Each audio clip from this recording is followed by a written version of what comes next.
je cherchais, j'étais interpellé par tout ce qui se passe en ce moment, par ces choses qui veulent rentrer, ces choses qui... Et puis le danger, ce qui n'est pas aujourd'hui, qui représente rien du tout, mais qui peut devenir un danger pour demain. Et nous, on a ce devoir, c'est de le voir, ça. Il faut qu'on le dépiste.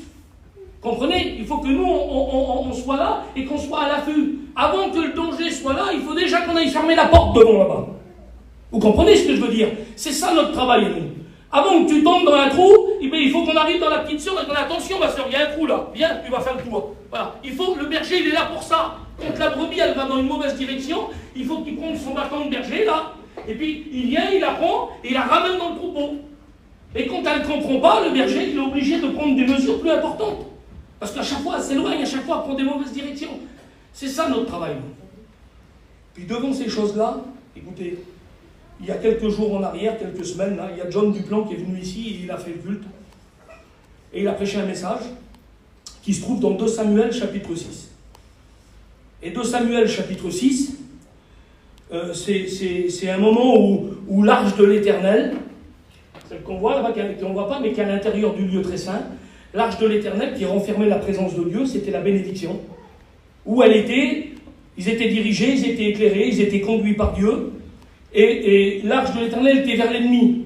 Et ce moment-là, c'est le moment où David va retourner vers l'ennemi, avec les hommes qu'il a pris avec lui. Il a monté une armée, il a fait toutes les choses comme il fallait. Il va vers l'ennemi pour récupérer la bénédiction. Il vient arracher à l'ennemi ce que l'ennemi lui a pris. Et c'est ce qu'on voudrait faire, nous, en ce moment. Écoutez, nous, en ce moment, on voudrait faire ça. On voudrait le vivre avec vous, ça. Amen. On voudrait que vous vous mettiez avec nous. On a besoin de vous pour aller vers l'ennemi et arracher ce qu'il nous a pris. Écoutez, on est tous touchés. Parce que la plupart de nous, là, l'ennemi, il a pris nos petits cet été. Il a pris nos jeunes cet été, l'ennemi. Il a commencé à leur sommer dans le cœur, là, pendant le confinement, et il a pris nos petits pendant l'été. Et puis même s'ils sont assis sur des chaises encore dans la réunion, ils sont touchés à l'intérieur. Alors, moi, comme une armée, je vous le demande, on a besoin de se lever et d'aller chercher. Et on a besoin, écoutez, c'est important parce qu'on va parler du foyer, on parle de la maison, on parle de ce qu'on vit. Et ce qui m'a interpellé, c'est un verset qu'on cite souvent. Il parle de la femme intelligente et la femme qui ne l'est pas. Et là, il parle des femmes, ça vous concerne, à vous les sœurs. Il dit la femme intelligente, elle construit sa maison. Elle la construit. Elle se met à l'œuvre. Elle l'a construit. Alors, c'est pas facile. Je vois des sœurs, là, il y a beaucoup de foyers divisés parce que c'est plus facile quand le foyer est uni pour construire. Mais il y a plein de sœurs, il faut qu'ils construisent tout seuls. Puis des fois, par le biais du mari qui n'est pas chrétien, l'ennemi se sert de tout. Et puis le monde, il vient, puisqu'on a construit, il remet tout par terre. Il faut reconstruire. Il faut essayer de construire, il faut essayer de bâtir. Mais il dit, la femme insensée, elle les renverse de ses propres mains. Le texte, il dit, la femme insensée, elle renverse de ses propres mains, sa maison, sa propre maison. Ça veut dire quoi, le texte, de ses propres mains? Ça veut dire qu'elle a besoin de personne. Ça veut dire qu'elle n'a pas besoin d'aide pour renverser sa maison. Elle n'a pas besoin de quelqu'un qui vienne à côté, parce qu'on cherche toujours, c'est la faute de lui, c'est la faute de elle, c'est la faute que lui ne m'aide pas, c'est la faute qu'elle ne fait pas ce qu'il faut, c'est la faute des enfants, c'est la faute des parents, c'est la faute des beaux-parents, c'est la faute des beaux-frères, c'est la faute de belles-sœurs, c'est la faute du pasteur, c'est la faute des chrétiens, c'est la faute de l'église, c'est la faute de la mission, c'est toujours la faute des autres. Mais le texte, il ne dit pas ça. Il dit, la femme insensée, elle détruit sa maison de ses propres mains. Elle le fait tout seul, sans être aidée. Mais il parle de l'insensé, là. Quelqu'un d'insensé, c'est pas quelqu'un de fou. Hein. J'ai regardé, c'est pas quelqu'un de fou. Quelqu'un d'insensé, c'est quelqu'un, le dictionnaire, il dit dépourvu de sens. C'est-à-dire, il ne sait pas où elle va. À part d'un côté, à part de l'autre. Elle ne sait pas où elle va, elle ne sait pas où elle se dirige. C'est ça, quelqu'un d'insensé. Il n'y a pas de sens. Il n'y a pas de sens à sa vie. Il n'y a pas de sens à ses décisions. Il n'y a pas de sens à ce qu'elle fait. Alors, ça veut dire quoi? Aujourd'hui, elle est comme ça, puis demain, elle est comme ça. Alors, on en a connu, c'est les chrétiens du dimanche, on les appelle.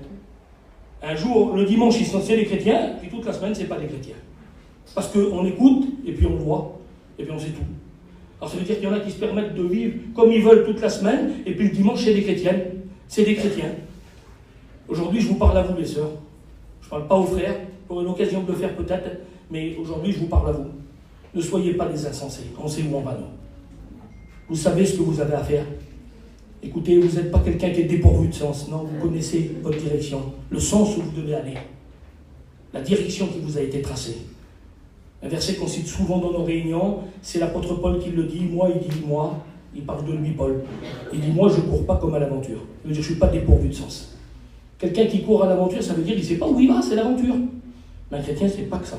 Un chrétien, il court vers le ciel. Amen. Écoutez, nous, on combat pour le ciel. On construit pour le ciel. Les sœurs, c'est très important parce que on s'adresse aux frères, nous, en leur mettant devant leurs responsabilités, en disant, les frères, vous avez cette responsabilité, c'est de conduire votre foyer. Oui, mais aujourd'hui, on a un gros pourcentage de l'église, c'est les sœurs qui sont chrétiennes. Et puis les autres, que leur mari est chrétien, vous vous sentez moins engagé parce que vous avez le mari qui est chrétien, c'est lui qui prend les décisions. C'est vrai, mais vous avez quand même le devoir de construire pour le ciel. Vous devez construire pour le ciel, vous devez apporter votre concours, on construit pour le ciel. Alors est-ce que vous voulez vous lever comme une armée et d'aller chercher maintenant? Je vous pose la question, réfléchissez à tout, parce que ça va coûter. Écoutez, hier on a eu un culte, hier dimanche, on a eu un culte, et derrière le culte, et Horton, il a fait une appel, et l'appel qu'il faisait pour les sœurs qui s'en rappellent, qui étaient là au culte dans cette équipe-là, il a fait une appel, il fallait se lever pour prendre des décisions, des résolutions. Puis à un moment donné, on a vu que personne n'osait se lever. Même moi, j'étais assis, je n'osais pas me lever. J'avais l'impression que si je me levais, je n'allais pas être compris pourquoi je me levais. Alors que le message, il avait touché mon cœur, et puis ce que j'avais besoin, c'était de prendre des résolutions pour qu'il y ait encore des choses qui changent dans mon cœur, dans ma famille, dans mes enfants, dans mon foyer. Et c'est de ça qu'on a besoin. Il faut considérer pourquoi on va dire oui, pourquoi on va dire amen maintenant. Écoutez, c'est tellement dur de dire amen et de se lever dans une réunion parce qu'on sait que devant chaque décision, il va falloir délaisser des choses. Il va falloir délaisser des choses. Devant chaque engagement, il va falloir du renoncement. Ça va avec. Décision, renoncement. Pas de renoncement, on n'aboutit pas aux décisions. On n'emmène pas avec.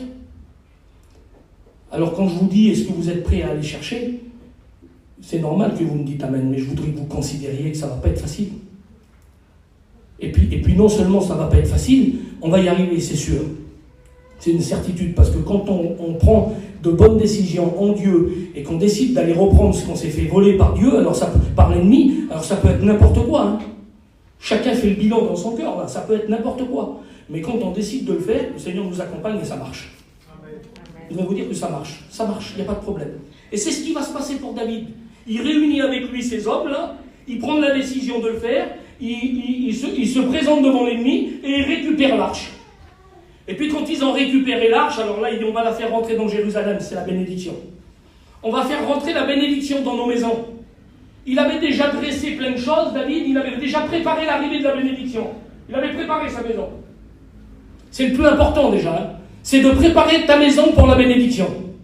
S'il est question de la femme qui construit ou qui détruit sa maison, je voudrais qu'on sonde là aujourd'hui, les sœurs, que vous puissiez préparer votre maison à la bénédiction. Que vous ne soyez pas étonnés, que vous ne soyez pas surpris quand la bénédiction va se faire. Parce que si vous êtes étonnés, si vous êtes surpris, ça voudra dire que vous n'y étiez pas préparé. Quelque chose qui nous surprend, c'est parce qu'on n'y est pas préparé. Mais quand on est préparé à quelque chose, on n'est pas surpris. La parole de Dieu, elle le dit ça. Concernant le retour, il dit non, on ne doit pas être surpris, on ne doit pas être surpris, on doit être prêt. Amen. Et pour être prêt, il faut savoir préparer auparavant. Alors aujourd'hui, les sœurs, préparez-vous, préparez vos maisons, préparez vos foyers, préparez vos enfants à la bénédiction. Et c'est ce que David avait à cœur de faire. Et je rentre dans le message maintenant. Quand David arrive dans cet endroit et puis qu'il récupère l'arche, c'est la présence de Dieu qui est à l'intérieur, avec tous les symboles du Christ que vous connaissez, la manne, les tables de la loi, le bâton d'Aaron, c'est tous les symboles du Christ. Et quand à ce moment-là, David récupère la bénédiction pour la ramener chez lui, pour la ramener dans Jérusalem, il sait que c'est la bénédiction qu'il ramène chez lui. Il a un désir comme ça. À tel point qu'il ne fait pas des choses, écoutez, simples. Il prend avec lui des centaines de musiciens, il prend avec lui des centaines d'archers, il prend avec lui des centaines d'hommes en armes, il prend avec lui des hommes qui vont jouer de la cymbale, des autres qui vont... Chacun va jouer de ses instruments, ils vont chanter des cantiques, ils vont se réjouir parce qu'ils font rentrer la bénédiction chez eux. C'est important tout ça. Hein. C'est très important tout ça, c'est de la façon dont Dieu veut ça. Et puis, Il dit on va transporter l'arche. Il fallait la transporter d'un point à un autre.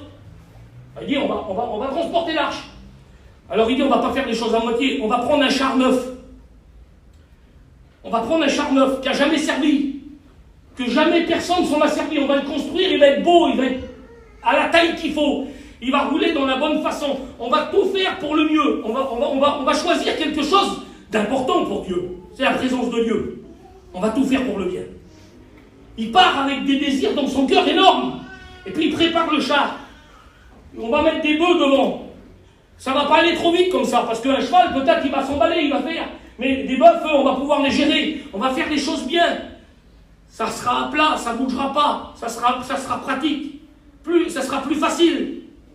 Et là, on est devant une image qui est très forte et qui nous fait peur à nous les pasteurs, dans nos églises, dans nos groupes, partout où on se trouve.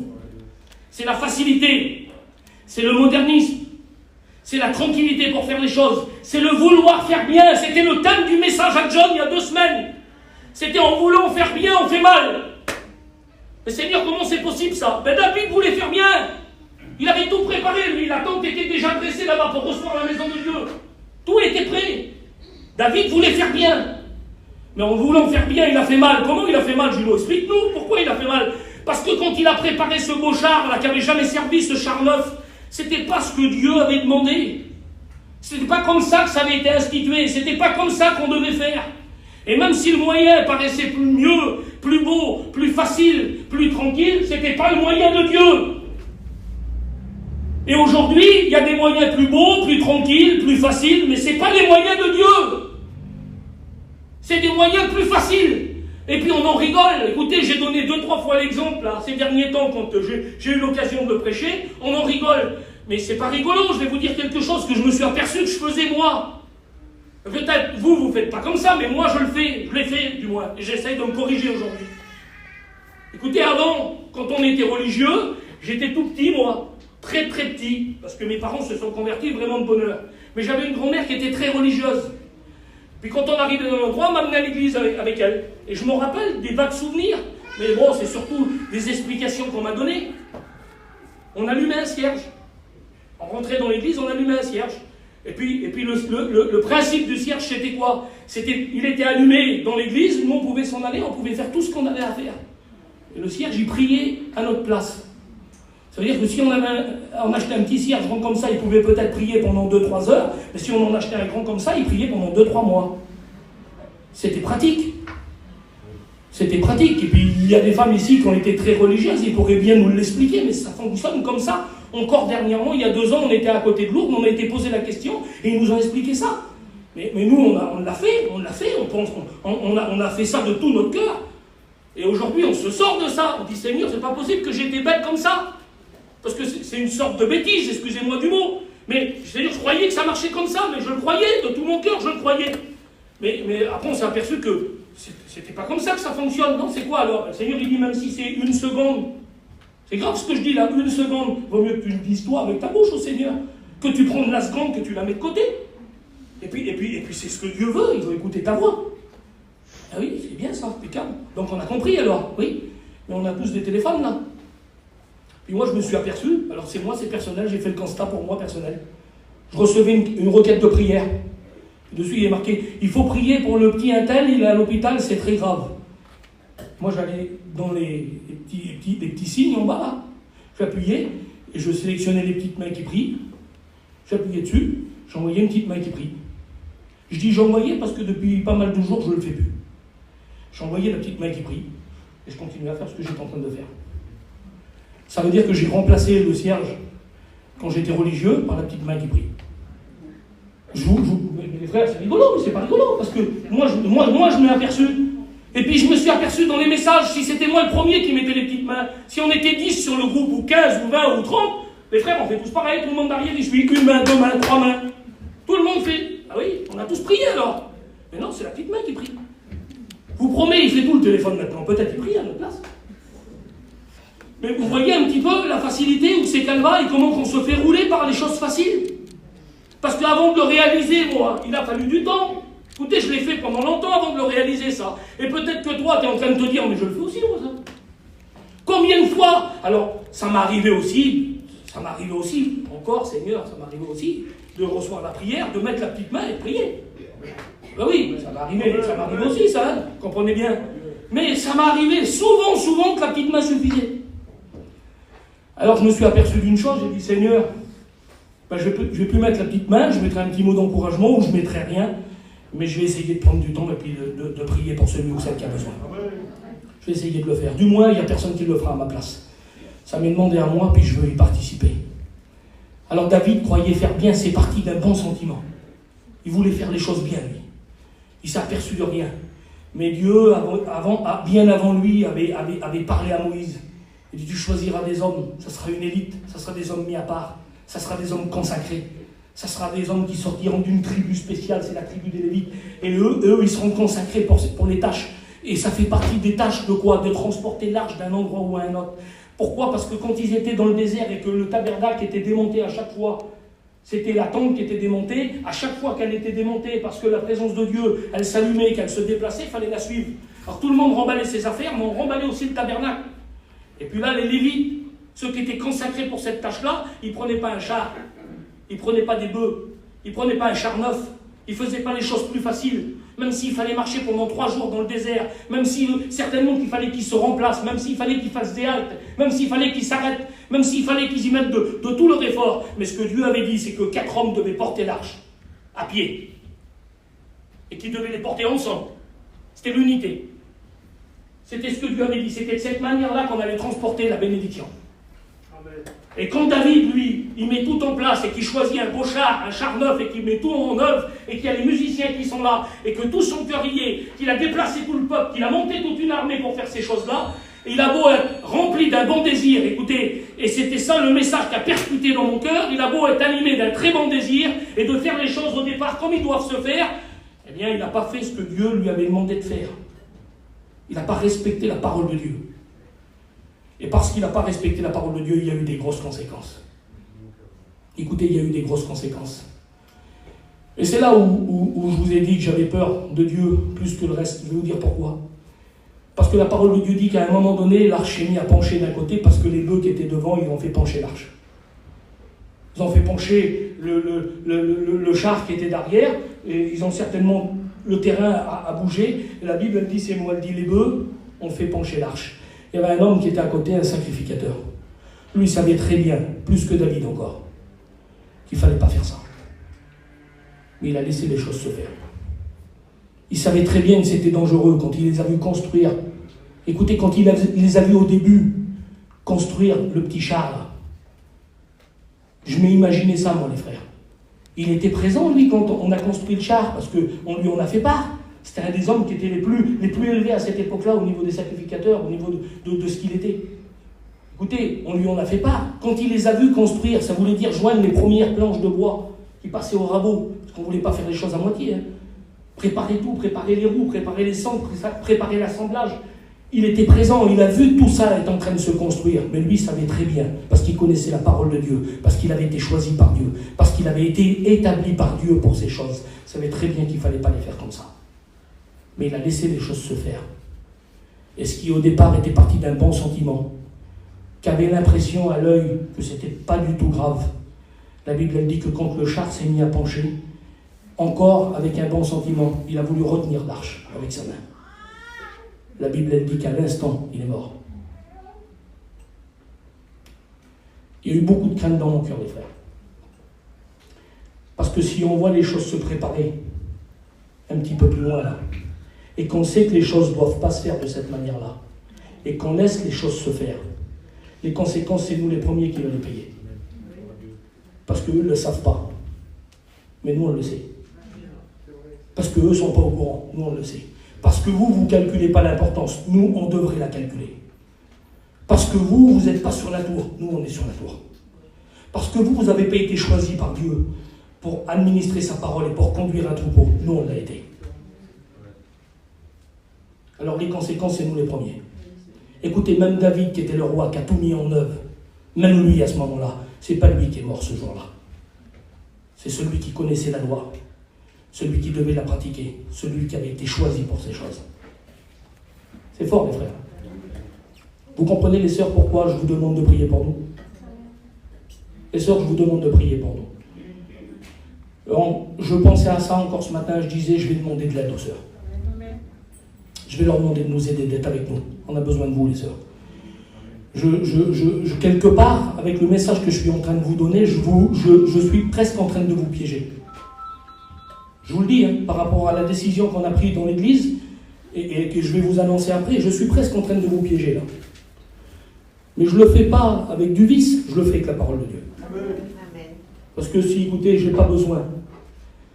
Une décision qu'on prend, et quand on se réunit, qu'on n'est plus de 10 prédicateurs, et qu'on téléphone au conseil de direction, et qui dit « je suis avec vous, la décision elle est bonne », je n'ai pas besoin de prendre des gants pour vous la donner. Comprenez-moi ce que je vais dire. Je n'ai pas besoin de prendre des gants pour vous la donner. Moi et Coucou, sur le papier, on est les responsables. Mais ici, les frères le savent, il n'y a pas de responsable. On se respecte les uns les autres, et puis il y a tous les frères qui travaillent ensemble. Les frères, on n'a rien besoin de demander à personne, nous, on a le conseil derrière nous. Si on veut donner une décision, là, on la donne, et puis écoutez, que ça vous plaise ou non, vous suivrez, c'est l'Église. Si c'est en accord avec la parole de Dieu, vous suivrez. On le sait, ça. Mais j'ai pas besoin, je ne voudrais pas que ça soit comme ça. Je ne voudrais pas que vous sortez d'ici avec de l'amertume en disant, voilà, je voudrais que vous compreniez que ce qu'on va vous demander, c'est de l'aide. On a besoin. Mon Dieu, si vous sauriez, je ne joue pas aujourd'hui. Non, je vous dis les choses comme ils sont dans mon cœur. Je sais très bien que quand on est touché dans son cœur, et quand la parole de Dieu nous fait comprendre des choses, je sais très bien que c'est beaucoup plus facile pour rentrer dans le combat. Beaucoup plus facile. Et c'est ça que j'essaye de faire. C'est avec la parole de Dieu. Si je peux employer ce mot-là, si je dois vous piéger aujourd'hui, je le fais avec la Bible. Je le fais avec la parole de Dieu. Écoutez, les conséquences, ils continuent. C'est que ce jour-là, David, lui, il fait partie des hommes, ce jour-là, David, qui ne comprennent pas ce qui est en train de se passer. Parce qu'ils n'acceptent pas la décision de Dieu. Ce jour-là, David, le grand roi David, l'homme selon le cœur de Dieu, il n'accepte pas la décision de Dieu. C'est que Dieu a frappé un homme qui a désobéi à sa parole. C'est ça la réalité des choses. C'est que Dieu a frappé Uza parce qu'il a désobéi à sa parole. Mais la Bible, elle dit que David, devant ce que Dieu a fait, il s'irrita contre Dieu. Il ne comprend pas, lui. Il ne comprend pas ce que Dieu a fait là. Il ne comprend pas comment Dieu agit. Il n'est pas d'accord avec la décision de Dieu. Il voit quelqu'un qui tombe. Alors nous, on ne va pas parler de mort charnelle, là. Mais on peut parler de mort spirituelle quand il y a une désobéissance à la parole. Et ça, c'est tout à fait clair. La parole de Dieu nous le dit. Quand on désobéit aux Écritures, quand on n'est pas en accord avec la parole de Dieu, ça, c'est pas du jour au lendemain, mais ce qui nous guette, c'est une mort spirituelle. C'est la séparation. Parce que s'il y a bien une chose que Dieu ne peut pas faire, il pardonne tout. Mais dès que tu es en désaccord avec sa parole, ça ne marche plus. Et c'est valable pour le prédicateur, c'est valable pour n'importe qui. Il faut être en accord avec la parole de Dieu. Et ce jour-là, David, il n'a pas compris, lui, les frères. Il ne comprend pas, David. Il part en colère. Je souhaite de tout mon cœur que ça ne se fasse pas tout à l'heure. Il ne faut pas réagir comme David. Il ne faut pas réagir comme David. Parce que regardez les conséquences de sa réaction, elle va l'emmener encore plus loin. Et là, c'est lui qui va porter les conséquences. Parce que déjà, c'est déjà très dur pour lui ce qu'il vient de vivre. Mais la parole de Dieu, elle dit que par rapport au fait qu'il refuse, eh bien, l'arche de l'Éternel, la bénédiction qui devait rentrer dans Jérusalem et qui devait s'établir au milieu des maisons, la parole de Dieu, elle dit, elle prend une autre direction. Et la bénédiction s'en va dans un autre endroit, dans une autre maison, au milieu d'une autre famille, chez des jeunes gens. Parce que lui, il n'a pas été en accord, il n'a pas été d'accord avec la décision qui avait été prise par Dieu dans le ciel. Vous le lirez, tout ce que je dis, c'est marqué, c'est clair. Et la Bible, elle dit que la bénédiction prend une autre direction et elle se retrouve dans une maison d'un homme en particulier qui s'appelle Obédédom. C'est ça, les frères, hein? Et quand la bénédiction rentre dans sa maison, lui, il n'a pas peur, lui. Il n'a pas peur, lui. Il n'a pas de crainte dans son cœur, lui. Mais il a écouté parler de ce qui s'est passé. Il y a un homme qui a mis la main dessus, il est mort. Mais lui, il n'a pas peur, lui, il est en accord avec la parole de Dieu. Et je ne mettrai pas la main, moi, sur l'arche. Pourquoi? Il ne faut pas le faire. Comment? Je ne le fais pas, il ne faut pas le faire. Je le sais, moi, qu'il ne faut pas le faire. Ce n'était pas un grand sacrificateur, ce n'était pas le souverain sacrificateur, mais il savait, lui. Il savait qu'il ne fallait pas le faire. Écoutez, il y a des choses, vous n'avez pas besoin qu'on vous le dise, vous savez qu'il ne faut pas le faire. Et lui, il ne risquait rien, lui. Fais attention, peut-être, certainement, on l'a mis en garde. Ceux qui sont venus amener l'arche, les frères, ils n'ont pas été sans le mettre en garde. Dire, fais attention, hein. Parce qu'on a voulu faire comme ça et comme ça, il s'est passé ça et ça. Ouais, mais ça risque pas de m'arriver à moi. Pourquoi? Parce que déjà, l'arche, c'est pas moi qui la déplace. C'est ceux qui ont été institués par Dieu. Alors vous la mettez là, et moi je ne la déplacerai pas.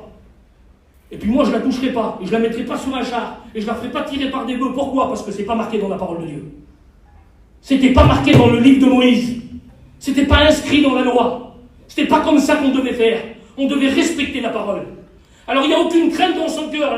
L'arche, elle rentre dans sa maison, et vous savez ce qui se passe à partir du jour où l'arche, elle rentre dans sa maison. La Bible, elle dit que découle la bénédiction.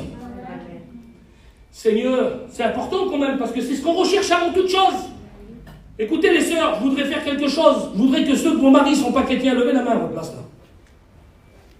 Voilà. Vous voyez les sœurs qui sont concernées là. Vous ne voulez pas la bénédiction dans votre maison, vous? Les sœurs, que vous avez des enfants encore qui ne sont pas engagés avec Dieu, qui sont loin du Seigneur, levez la main. Vous ne voulez pas la bénédiction, les sœurs, là? Écoutez, je vous donne une clé pour que ça marche.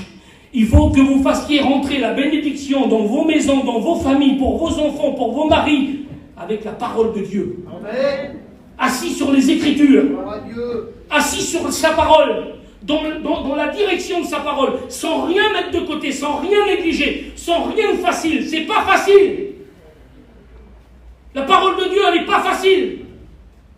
Mais elle produit quelque chose de puissant dans nos cœurs. Et on la vit avec une assurance, une vérité, parce que devant nous, il y a le ciel pour nos familles.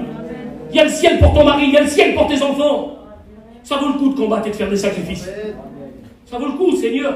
Et puis le temps, il va durer pendant 3 mois dans la maison d'Obédédom. Pendant 3 mois de bénédiction pour vous. 3 mois où tout le monde en écoute parler. Dans tout Israël, on écoute parler de la maison là-bas. La Bible, elle dit, la maison était bénie, Obédédom était béni, et tous ceux qui s'en approchaient. C'est particulier quand même, hein. Il était en train de vivre quelque chose, lui, d'extraordinaire. Il y avait Dieu dans sa maison. Il y avait Dieu le Père dans sa maison. La présence de Dieu, elle résidait chez lui. Quelle beauté, Seigneur. Et puis la bénédiction, elle se répand. Les bruits se répandent. Il se passe 3 mois. Mais 3 mois, écoutez, 3 mois sans la présence de Dieu en Israël, c'est long.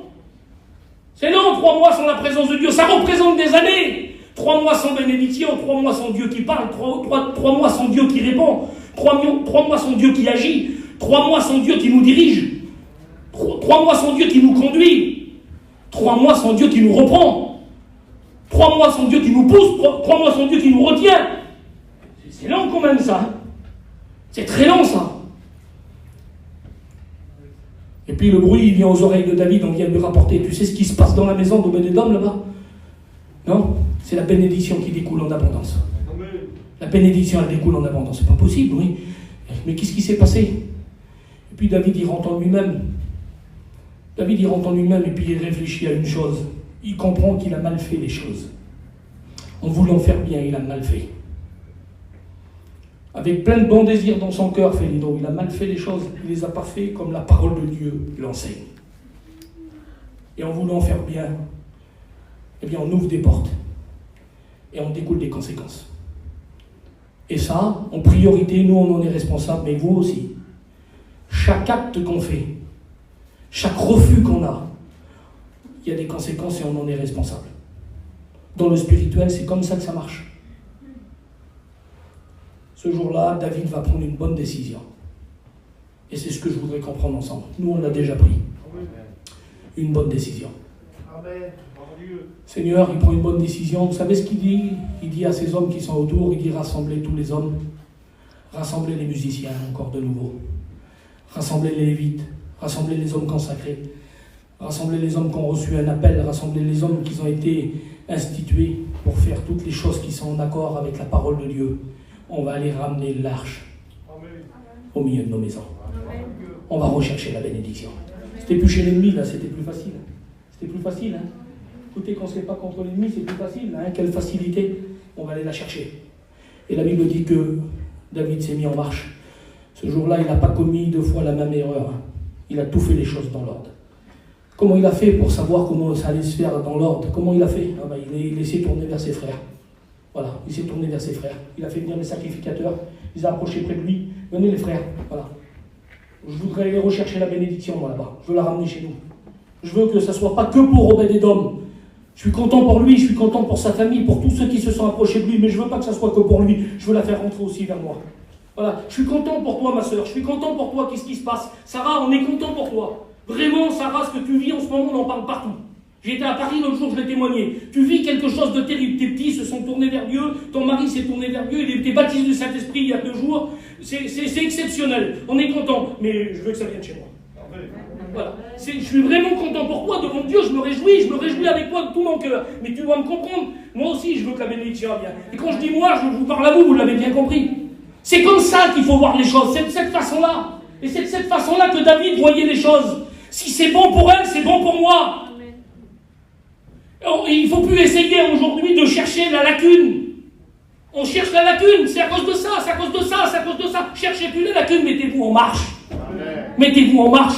Et si vous voulez bien faire, si vous voulez mieux faire, c'était mon désir, c'était ce qui résonnait dans mon cœur quand j'étais à l'hôpital. C'était Seigneur, je ne veux pas faire plus, je veux faire mieux. Il n'y avait que ça qui revenait dans mon cœur. Seigneur, je ne veux pas faire plus, je veux faire mieux. Seigneur, je ne veux pas faire plus, je veux faire mieux. Ça voulait dire quoi? Faire les mêmes choses que je faisais avant. Prêcher, monter un chapiteau, aller dans une église, visiter mes frères, rentrer dans un terrain, parler du Seigneur, aller visiter un inconverti. Mais je veux le faire mieux.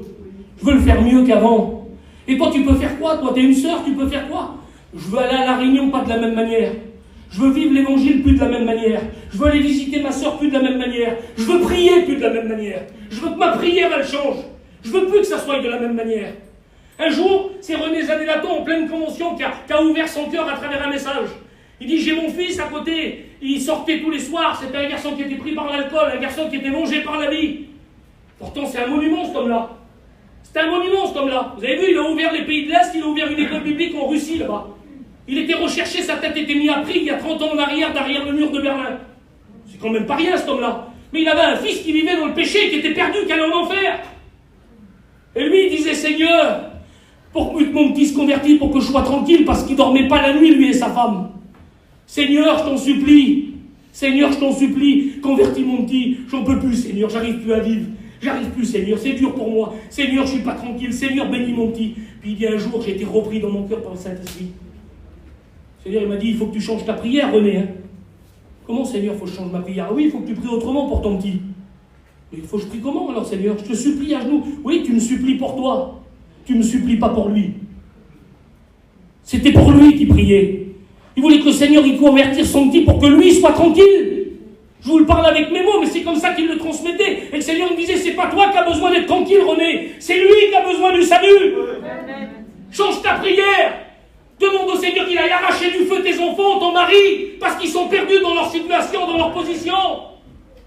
Change ta prière. Je vais faire comment maintenant? Je vais faire mieux. David voulait faire mieux. On va rechercher l'arche, mais on va faire mieux que le jour. On va faire mieux qu'il y a 3 mois, mieux qu'il y a 3 ans, mieux qu'il y a 30 ans. Comment? Oui, on va faire mieux que je faisais avant.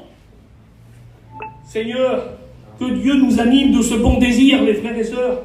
Je ne veux pas le perdre, moi, j'ai peur de le perdre, ce désir-là.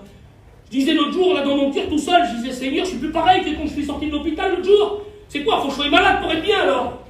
Et puis les messages de la parole, ils raniment dans mon cœur le feu, ils raniment dans mon cœur le feu. Je veux faire mieux, je veux m'appliquer encore plus. Je veux m'appliquer. Que Dieu soit béni. Écoutez, cette semaine, dimanche, là, j'ai envoyé les frères, je ne pouvais pas y aller, ils ont été emmenés à la Seine-Seine, à un petit foyer là-bas, à la Baronne. Et moi, ça faisait 2 semaines que j'y vais. Quand j'y vais là-bas, on rentre dans un camping, il n'y a rien du tout. On prie le Seigneur, on leur donne leur Seine-Seine, ils viennent de sortir de l'hôpital, ils sont très malades.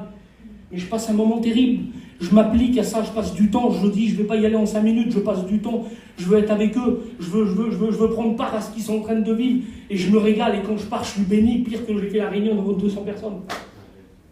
Je veux faire mieux, les frères et sœurs. Je voudrais vous le transmettre, les sœurs. Je voudrais vous transmettre ce désir dans le cœur de faire mieux. Si jusqu'à maintenant, il y a eu des lacunes, Seigneur, si jusqu'à maintenant, je n'ai pas vu ta main agir, alors je veux réfléchir dans mon cœur, je veux retourner, je veux recommencer. Comment, David, tu vas tout remettre en marche, mais tu l'as déjà fait? Comment tu vas convoquer encore tous les hommes, tu l'as déjà fait? Tu vas te remettre en marche, mais tu l'as déjà fait il y a 3 mois, David. Tu as vu, ça a été une défaite. C'était pire qu'une défaite, David. Depuis 3 mois, t'es mal. Depuis 3 mois, il ne se passe plus rien à Jérusalem. Depuis 3 mois, ta famille, elle est plus bénie. Depuis 3 mois, il n'y a plus la présence de Dieu au milieu de vous. David, tu veux recommencer? Oui, je veux recommencer, mais je veux faire mieux. Je ne veux pas m'arrêter sur une défaite. Je ne veux pas m'arrêter sur quelque chose qui s'est mal passé parce que je n'ai pas respecté la parole. C'est pour ça que ça s'est mal passé. C'est parce que je n'ai pas respecté les Écritures. C'est parce que je n'ai pas respecté la parole. Et quand David l'a compris, il n'y avait qu'un seul désir dans son cœur, c'était que la présence de Dieu revienne dans des bonnes conditions. Que Dieu soit béni. Que Dieu soit béni. Écoutez, pas à n'importe quel prix. Pas à n'importe quel prix. Au coup, ça fait des années, il me chicane avec ce mot-là, parce qu'un jour j'ai dit, c'est le résultat qui compte, j'ai dit en rigolant. Et lui, il me dit, voilà, c'est le résultat qui compte. Ça veut dire que je peux faire n'importe comment, je peux faire de n'importe quelle façon, du moment qu'il y a du résultat. Écoutez, vous arrangerez pas aujourd'hui, hein, des doctrines qui sont sorties de la parole de Dieu. Ils sont sortis de la parole de Dieu. Aujourd'hui, c'est des doctrines qui sont contraires à la parole. Ils réunissent des milliers de personnes dans des endroits. Des milliers de personnes. Ils nous trouvent quand on voit des vidéos. Des milliers de personnes. Et qu'est-ce qui se passe alors? C'est le résultat qui compte. Ça veut dire qu'on peut ne pas être en accord avec la parole de Dieu et avoir du résultat. Parce qu'ils ont des milliers de personnes devant eux. Mais la Bible, elle dit pas ça. Elle dit un aveugle, il ne peut pas conduire un autre aveugle. Parce qu'ils vont tomber tous les deux dans un trou à la fin du compte. Et quand Asaph, le musicien de Jérusalem, il a regardé autour de lui, puis qu'il a vu ceux qui vivaient n'importe comment, pas en accord avec la parole de Dieu, et qu'il a dit à Dieu, mais tout leur réussit à eux. Voilà, ils ont tout qui va bien. Moi, je passe par des problèmes, moi j'ai la disette spirituelle, moi je suis pas béni, moi mon mari se convertit pas, moi mes enfants se convertissent pas. Et Asaph, il faisait remarquer à Dieu, mais lui là-bas, il fait tout ce qu'il veut, puis tout lui réussit, lui. Lui, il a tout qu'il faut, puis je le connais, hein. Dieu lui a fait voir la fin des choses. Parce que c'est à la fin que tout se règle. Écoutez, c'est à la fin. Dieu a dit, pour eux, il leur est réservé une pente glissante où on ne peut pas se retenir. On glisse comme un mauvais rêve. On est en train de chuter dans le vide sans fin. Pour eux, c'est ça qui est réservé, parce qu'ils n'ont pas été en accord avec ma parole. Mais pour toi, ce qui est réservé, c'est de rentrer dans ma présence. C'est pour ça qu'on combat. C'est pour ça qu'on combat. Seigneur, quelle beauté. Alors on va recommencer. Je recommence, il dit David. Je recommence, mais je recommence mieux. Écoutez les sœurs, si vous voulez recommencer, avant de prendre la décision, là, réfléchissez tout ce qu'il va falloir qu'il change. Parce que moi, je vais vous parler tout à l'heure d'une seule chose, une décision qui vous concerne. Mais alors, c'est minime, c'est rien du tout. Trop facile. Mais alors, pour ramener la bénédiction chez nous, qu'il se passe des cascades de bénédiction, il faut qu'il y ait beaucoup de choses qui changent. Notre état d'esprit, nos pensées, notre soumission, notre acceptation, notre façon de nous comporter, notre façon de venir à l'église, notre façon de prier pour les uns, notre façon de prier pour les autres, le pardon qu'on doit apporter, l'indifférence qu'on vit à travers certains frères et sœurs. Tout ça, si tu veux reprendre et ramener chez toi la bénédiction, il faut faire mieux, donc il faut que ça change. David, il n'a pas fait les choses de la même manière. Non, il est venu là, il a choisi 4 hommes qui étaient prévus pour ça, 4 hommes qui avaient été mis de côté pour ça, 4 hommes qui avaient été choisis pour ça. Il dit, quand on va retourner là-bas, vous rentrerez dans la maison, vous ferez comme vous avez appris, vous ferez comme la parole de Dieu l'enseigne, vous ferez comme Moïse l'a écrit dans sa parole, vous ferez comme ça, et vous ferez rentrer la présence de Dieu jusqu'à Jérusalem. Mais on va mettre du temps, ça aurait été plus vite avec le char qu'on a construit l'autre jour, plus de char, plus de facilité. On n'a pas besoin que ça aille vite. On n'a pas besoin. On ne veut pas du feu de paille qui fait voilà les flammes, comme j'ai dit l'autre jour, on a fait le jeûne et prière. Un feu de paille, ça fait voilà les flammes, il faut s'en reculer. Ah, ça chauffe bien, hein. Mais 2 secondes, il n'y a plus de feu. On ne veut pas d'un feu de paille. On veut un feu avec du vrai bois qui tient. On veut un feu qui nous chauffe pendant longtemps. On veut une bénédiction qui dure. On ne veut pas que ça aille vite. C'est plaisant quand ça va vite, hein. C'est plaisant quand c'est facile. Mais on ne veut pas que ça aille vite. Écoutez, je vous le dis, il ne faut pas que ça aille vite. Il faut que ça soit fait selon la parole de Dieu. Faites toutes choses comme Dieu vous le demande, et lui, il fait toutes choses belles en son temps à lui. C'est le temps de Dieu, ça. Ça peut aller très vite, c'est lui qui choisit. Ça peut prendre du temps. Ça dépendra de ce que toi tu donnes à Dieu. Ça dépendra de la façon dont tu fais à Dieu. Et comment alors? Ça dépend de ça. Le salut, c'est pas personnel. Ah oui, dans la parole de Dieu, la Bible, elle dit que parce que Lydie, la marchande de pourpre, elle était en accord avec la parole, il dit que Dieu du ciel, il a ouvert son cœur pour qu'elle reçoive le message de Paul. C'est particulier, hein? Parce qu'elle est en accord. Et si toi tu es en accord et que tu pries pour ceux qui sont autour de toi, alors Dieu du ciel, il peut ouvrir leur cœur pour qu'ils reçoivent le message des prédicateurs. Oui, ça dépend de ce que toi tu vas donner.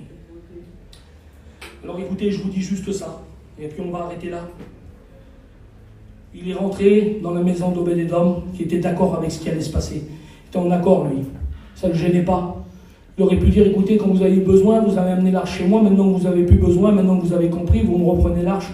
Non, lui, il avait compris que la bénédiction, si elle était en Israël, si elle était à Jérusalem, elle allait continuer à être sur sa maison. Elle allait continuer. C'était dans l'accord. Puis quand David s'est présenté là-bas, avec tous ces hommes, Ils ont fait les choses comme Dieu voulait. Ils ont fait les choses comme Dieu l'avait enseigné. Ils ont repris la présence de Dieu, ils ont repris la bénédiction et se sont mis en marche en direction de Jérusalem. Ça a pris le temps que ça a pris, les efforts que ça a pris, tout ce que ça a demandé, l'argent que ça leur a coûté, le déploiement, le temps, ça n'avait pas d'importance. Ce qui comptait, c'était qu'on prenne l'arche selon la parole de Dieu et qu'on l'emmène à Jérusalem au milieu de nos maisons. Et la Bible dit que la bénédiction a commencé à découler sur Jérusalem. Sur Jérusalem, sur tous les pays qui touchaient aux alentours, on a rétabli les fêtes, on a recommencé à se réjouir, on est revenu à Jérusalem célébrer la Pâque, on a recommencé à vivre des bénédictions, les enfants ont recommencé à chanter des cantiques, on a commencé à jouer de la musique pour Dieu, les bénédictions étaient en abondance. L'armée de David, qui était l'armée de l'Éternel, se sont remis en mouvement. Ils ont continué à gagner des combats, continué à gagner des victoires, continué à remporter des prix, parce que la bénédiction était rentrée selon la parole de Dieu au milieu d'eux. Alors j'arrête là. Je ne vais pas plus loin. Je crois que chacun de nous, on a compris le message et on sait ce qu'on a à faire.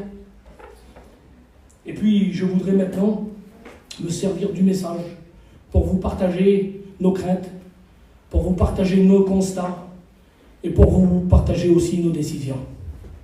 Vous le voulez ? Écoutez, on s'est aperçu d'une chose parce que c'est notre devoir, on s'est tenu sur la tour et puis on a analysé les choses et puis on s'est rendu compte que par rapport à tout ce qu'on a vécu là, eh bien l'ennemi s'y est pris d'un moment subtil et puis il s'est servi d'un petit peu d'eau. Puis il y a des choses qui sont rentrées au milieu de notre église, au milieu de notre peuple. Il y a des choses qui sont rentrées, qui pour le moment aujourd'hui sont vraiment des choses futiles mais qui peuvent devenir très dangereuses demain. Et par rapport au fait que ça peut devenir très dangereuse demain, et on en a déjà vu les premiers fruits. Alors aujourd'hui, on veut vous en faire part et vous dire aussi nos décisions. Écoutez, parmi toutes les choses qui sont en train de rentrer, qui font du tort, il y a une chose en particulier, ça va vous sembler futile à vous. Et je vais vous expliquer aujourd'hui le constat que nous on a fait. Parmi toutes ces choses, il y a une chose aujourd'hui qui est rentrée dans l'église. Ce n'était pas du tout le cas avant. Je ne suis pas un vieux chrétien, moi. Ce n'était pas du tout le cas. L'ennemi s'y est pris, lui, par une petite chose futile. Je vais dire le mot, excusez-moi si je le prononce mal, ça s'appelle le legging. Alors les sœurs qui en ont aujourd'hui, là, je ne vous vise pas du tout, et vous allez comprendre. L'ennemi s'y est pris par ces choses toutes simples.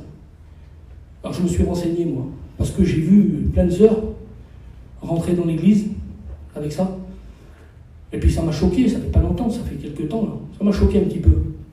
Au début, j'ai pas fait attention. Parce que les sœurs le portaient bien.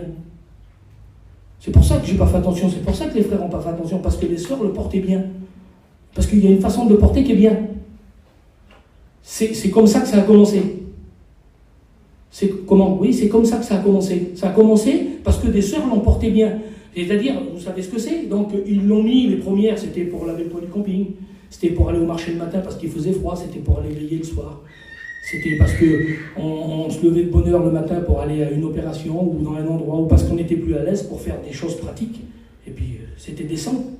Parce que quand une sœur, elle met ce petit truc-là avec sa jupe par-dessus, c'est très décent. Je dis la vérité, moi j'ai fait le constat, c'est décent. Plus décent que beaucoup d'autres tenues. Beaucoup plus décent que beaucoup d'autres tenues. Mais ce qu'il y a, c'est que quand le froid a tombé, quand on n'est plus sur le toit du camping, quand on n'est plus le matin au marché, au lieu d'enlever le legging, on s'est aperçu d'une chose, c'est que pas tous, hein, mais beaucoup de sœurs ont enlevé la jupe. Et ils ont gardé le legging. Et puis, ce qui s'est passé, c'est que, voilà, je crois que le Seigneur l'a fait, et il l'a fait d'une bonne manière. Je ne savais pas comment m'y prendre, moi, je ne savais pas comment faire, je ne savais pas comment en discuter. J'en parlais aux frères, souvent, on en discutait ensemble, je ne savais pas comment faire, et puis on s'est réunis avec on ne s'est même pas réunis, je suis rentré chez moi, ma femme, elle était là, il y avait 2 sœurs qui étaient venues la visiter, et puis les sœurs, ils sont venues, des sœurs qui ont la cinquantaine. On a discuté, puis eux, ils étaient en train de parler de ça. Quand je suis rentré avec mon cousin, on a bu du café ensemble, et puis ils m'ont posé la question.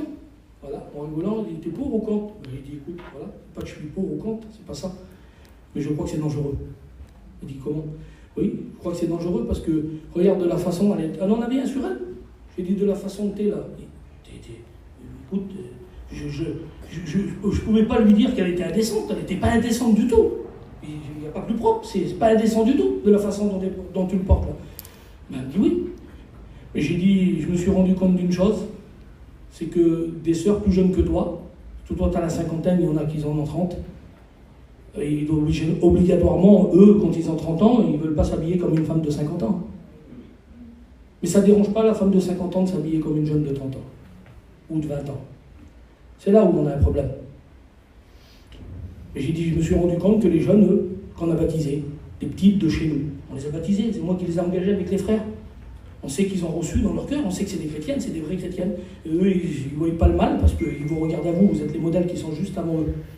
Et eux, ils sont rentrés dans l'église, ils n'avaient pas la jupe dessus. Ils n'avaient pas la longue chemise dessus. La chemise, elle était très courte. Et ça correspondait plus du tout à la bienséance dans l'église. Correspondait plus du tout à la bienséance. Alors, vous allez me dire, oui, mais celle qui le porte bien. Et vous voulez qu'on fasse comment? Vous me mettre devant la porte de l'église, là? Chaque fois, on va mettre un frère différent. Puis quand vous allez rentrer, vous allez dire, toi, tu le portes bien, toi, tu le portes pas bien? Toi, ça va, ta jupe? Toi, ça va pas? Ta chemise que tu as dessus?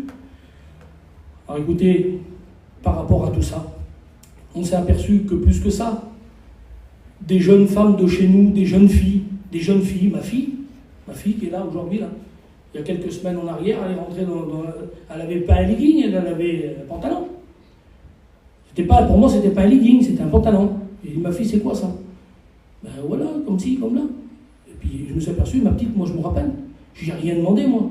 J'ai jamais rien demandé. J'ai jamais demandé à une sœur, vous êtes plein que c'est moi qui vous a baptisé là. Je vous ai jamais dit plus de pantalon. Hein. C'est pas mon message, moi, j'ai jamais parlé de ça. Je suis pas en train de parler du pantalon là. Je suis pas en train de parler du pantalon, pas du tout. Je veux même pas en faire allusion. C'est pas mes idées. Mais je me suis rendu compte que sur des victoires que ma petite avait gagnées, parce que j'y avais rien demandé, mais un jour elle avait dit, elle avait enlevé ses pantalons de son placard et elle les avait donnés. Elle se retrouvait là, et puis elle avait repris ce qu'elle avait délaissé. Et ça a rentré par quelque chose de facile. Il n'y a pas plus facile. C'est plus sobre, c'est plus propre, c'est plus décent. Il y a toutes les facilités, oui, mais ça ouvre une porte. Ça ouvre une porte telle qu'on a vu plusieurs fois. J'ai fait le constat et c'est ce qui me permet de vous parler aujourd'hui. Des sœurs dans l'église, venir, rentrer, et puis la tunique, comme on l'appelle, la chemise qui va dessus. Alors la jupe, il n'y en avait plus, mais la jupe, la chemise ou la tunique était beaucoup trop courte. Et ça ne correspondait plus du tout à la bienséance dans l'église. Les sœurs, c'est la maison de Dieu. Quand vous rentrez dans une maison et que la parole de Dieu est ouverte et que vous vous réunissez pour prier, il y a Jésus qui est au milieu de vous. Et vous devez avoir une tenue convenable. Alors aujourd'hui, voilà, la décision qu'on a prise, elle est toute simple. Nous, aujourd'hui, si vous êtes vêtus indécemment, vous comprenez le mot? C'est pas décent, indécemment. Quelle que soit la tenue, on viendra vous le dire, on l'a toujours fait. 2 frères viendront vers vous, ils s'y prendront d'une très bonne façon. Ceux qui ont déjà eu la visite des 2 frères, pour ce cas-là, ils savent comment ça se passe. On n'a pas eu beaucoup à le faire. Je vous dis la vérité, aussi loin que je me souvienne, c'est pas souvent que j'ai eu besoin d'aller voir des sœurs parce qu'ils n'étaient pas habillés décemment. Sincèrement, devant Dieu. Et ça, je vous en félicite. Mais dehors, même si ce n'est pas dans l'église, si vous ne seriez pas habillés décemment, si ça serait indécent, on serait dans l'obligation, en tant que berger, de venir vous voir et de vous dire ça ne peut plus continuer. Mais étant donné qu'on est en train de parler quelque chose de décent, mais qui peut devenir indécent, si on ne dit pas stop aujourd'hui, alors la décision, elle est que dans l'église, on n'accepte plus ça. J'aurais aimé venir quelques semaines. Je comprends que peut-être il y a de l'incompréhension dans vos cœurs, mais vous devez comprendre que j'ai commencé le message en vous disant, s'il y a des choses qui nous semblent un danger à nous, pour vous, demain, on se doit aujourd'hui de dire stop. Et aujourd'hui, je me mets à la place d'Usa, qui a regardé le petit char se construire, et qui savait très bien qu'il ne fallait pas que ça soit fait de cette manière-là. Eh bien aujourd'hui, nous, on est les Usa autour de vous. Et qui voient des sœurs qui se lèvent le matin, très tôt, ou qui se retrouvent en train de faire des choses, et puis qui le font, écoutez, avec un bon désir, mais qui peut devenir dangereux demain. Ça offre une facilité qui peut devenir un danger demain.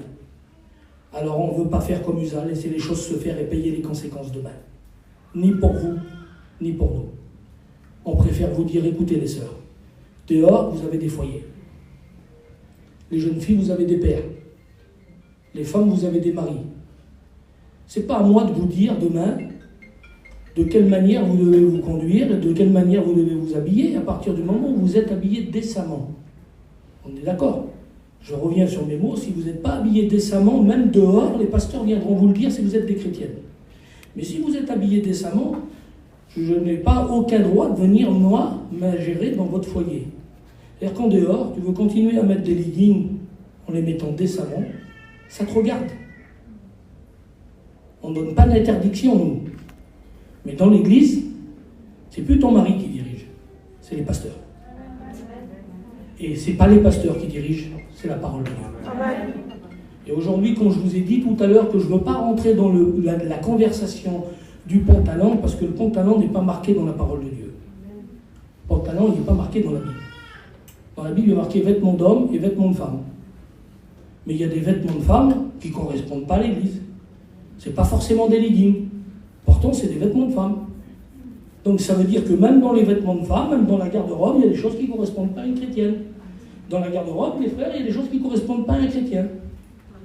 La preuve, c'est que dernièrement, on a eu à aller vers des frères, des jeunes frères, très jeunes frères, qui portaient des pantalons qui n'étaient pas, si vous voulez, décemment par rapport à l'église, de leur dire dans l'église, tu ne portes pas ce pantalon-là.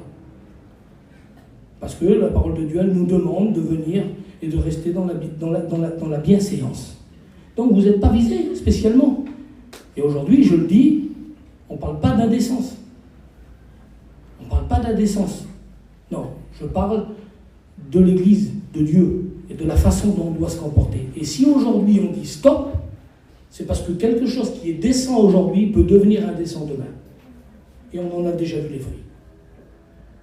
Quand je cite quelques jeunes sœurs qui sont rentrées dans l'église et qui avaient ces pantalons-là avec des maillots beaucoup trop courts, les sœurs se reconnaissent certainement.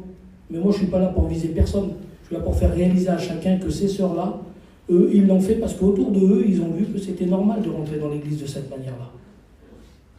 Alors, par rapport à ça, aujourd'hui, on prend une décision. Vous savez ce que c'est la décision qu'on prend? C'est ce qu'elle dit la Bible. Elle dit, si ton œil est pour toi une occasion de chute, coupe-le. Si tu deviens une pierre d'achoppement pour ton voisin, change de direction. Et aujourd'hui, si dans l'église on laisse rentrer ces choses, on va devenir un moyen de trouble pour les jeunes, les plus jeunes et ceux qui sont autour de nous, et les plus jeunes dans la foi qui rentrent. Donc pour que ça ne soit pas demain un problème, une difficulté qui nous amène loin de la parole de Dieu et qu'on soit obligé demain de prendre des grosses mesures parce qu'on aura eu des pertes et des grosses conséquences, alors on dit aujourd'hui, les sœurs, on vous le demande. Dehors, vous gérez avec votre foyer. Si la façon dont vous vous habillez correspond à votre mari et qu'elle n'est pas en désaccord avec la parole de Dieu, ça nous va très bien. Ça vous va les frères pour vous? Dans l'église, ce qui est aujourd'hui très convenable va devenir demain inconvenable. Donc avant que ça arrive, on dit stop. C'est la parole de Dieu qui nous demande de le faire. Je sais que vous le comprenez. Et s'il y a encore dans vos cœurs peut-être des incompréhensions et que vous direz oui, mais alors si moi je le porte bien, si moi j'ai une grande robe, si moi je le fais d'une certaine manière, comment ça se fait que je suis pénalisé? Ben, je te le redis, on ne va pas faire le tri, on n'est pas là pour ça. Mais dernièrement, quand les frères font les programmes, vous les avez peut-être pas remarqués, vous, mais discrètement, au lieu de passer là dans l'allée, ils passent au milieu là. Et ils regardent s'ils peuvent faire témoigner certaines sœurs, parce qu'on s'est trouvé avec des anciens qui avaient 50 ans de ministère, là, qui étaient assis il y a 2 mois en arrière. On a appelé une sœur pour témoigner, et le frère, il a fait la figure. Et moi, j'aurais voulu, je l'aurais caché en dessous de la chaise. Parce que moi, je ne suis pas un ancien, moi. Ça fait 25 ans que je prêche, mais je ne suis pas un ancien. Mais avant moi, il y a des frères qui ont placé des bornes anciennes. C'est nos anciens dans la mission, qui ne sont plus là et qui ils ont mangé la terre pour nous laisser les valeurs qu'on a aujourd'hui. Et je ne voudrais surtout pas déplacer les bornes anciennes. Donc aujourd'hui, écoutez, je vous le dis en vérité, je redis ces mots-là. Je parle de l'Église. Voilà, que ça soit bien clair. Écoutez, que ça ne parte pas dans tous les sens. On parle de l'Église de Dieu. On veut que les choses soient dans la décence dans l'Église. Et pour le moment, il n'y a pas d'indécence. Alors avant que ça arrive, on est en train de préconiser. Avant que ça arrive, on dit stop. J'ai été clair, les sœurs? Je vous dis la vérité. J'ai eu des frères, des anciens au téléphone, je leur ai expliqué de la manière dont je voulais vous présenter la chose. Ils m'ont dit, t'es trop gentil. Si tu fais ça, ça ne marchera pas. Ben moi, j'ai confiance en vous. Moi, je crois que je n'ai pas besoin d'être gentil ou méchant. Moi, je crois que si dans vos cœurs, vous voulez plaire à Dieu, eh bien, vous voulez le faire bien, et en accord avec la parole de Dieu. Voilà, vous voulez le faire bien. On ne parle pas de décence, on ne parle pas de vulgarité, je ne parle pas de tout ça. Je parle de danger pour demain. Et quand il y a des dangers pour demain qui peuvent le devenir, on dit stop. Les sœurs, je vais aller un petit peu plus loin. Si le Saint-Esprit dans vos cœurs vous pousse, même en dehors de l'Église, à faire des efforts, écoutez, obéissez au Saint-Esprit. Obéissez au Saint-Esprit. Faites vraiment ce que le Seigneur vous demande. Laissez le Seigneur vous conduire. Faites-le pas parce que c'est le Julot qui l'a dit, ça ne marchera pas. Faites-le pas pour ça, ça ne marchera pas. Faites-le parce que c'est en accord avec la parole de Dieu. Parce que ce qu'on vous demande, c'est pour que l'Église avance, c'est pour que dans vos foyers, il y ait la bénédiction. C'est pour que, si jusqu'à maintenant, on n'a pas vu trop de résultats, ben peut-être parce qu'on n'a pas fait les choses vraiment comme il fallait. Alors on retourne dans la maison d'Obédédom, on remet les compteurs à zéro, et on fait les choses en mieux. C'est ça, faire les choses mieux. Alors que Dieu vous bénisse, on ne vous impose rien. Mais vous comprenez une chose, ici, quand on prend cette décision-là, c'est pas ce qui va avec. La sœur qui viendra dans l'église et puis qui portera cet habit-là, on la fait rester dehors ou elle ne participe pas à la Sainte Seine. On n'en est pas en train de parler de ça du tout. La Sainte Seine, c'est chacun s'éprouve soi-même. Donc vous savez ce que vous avez à faire et c'est encore pas moi qui va vous le dire à votre place. J'ai mon salut, moi, et vous, vous avez le vôtre. Et la porte de l'église, elle est fermée à personne. Vous comprenez? Mais par contre, dans le cadre de la parole de Dieu, il y a une structure. La structure, c'est l'apôtre Paul qui l'a écrit, en nous laissant les 12 épîtres. Et la structure, c'est les prédicateurs, c'est les bergers qui l'administrent à l'église. Donc si demain, on prend une décision et que vous ne l'acceptez pas, pendant le temps où vous ne l'acceptez pas, si vous avez eu besoin de temps pour comprendre, Dieu va vous le donner et nous aussi. Mais pendant ce temps-là, sachez une chose, on ne pourra pas vous faire participer. On ne pourra pas vous faire participer. Que ce soit dans le témoignage, dans le chant, dans tout ce que vous voulez. On ne vous fera pas participer, les sœurs. On est obligé de le faire. C'est une obligation. On ne parle pas de salut, mais on parle de structure dans l'Église. On parle de maintien de l'Église. Voilà. Aujourd'hui, je veux que chacun prenne en considération. Et c'est dans les petites choses que Dieu dit que si on est fidèle, il nous bénit dans les grands. Aujourd'hui, c'est une petite chose. Beaucoup sont concernés, la plupart. Je crois que tout le monde, là, il n'y a personne qui est visé parce que tout le monde est concerné. Voilà. Il y a des choses qui concernent les frères. On a eu l'occasion, on aura aussi l'occasion d'en parler encore, mais pour le moment, il est question de ça. Alors je vous le demande et je termine là-dessus. Aidez-nous. Devant Dieu, aidez-nous. C'est vraiment pas facile, mais on a une grâce aujourd'hui là. C'est que le Seigneur nous a donné une vision pour prévenir du danger, qui n'est pas encore établi. Il n'y a rien aujourd'hui, il n'y a pas de problème, il n'y a pas de difficulté. On a besoin d'aller voir personne. Tout le monde est habillé décemment, on n'a rien besoin. Mais on s'est rendu compte que ce petit truc-là nous ouvre une porte qui va devenir un danger demain. Alors on dit stop. Et pour ça, aidez-nous. On prie le Seigneur maintenant. Que Dieu soit béni. Gloire à Dieu. Alléluia. Tu pries le Seigneur, mec.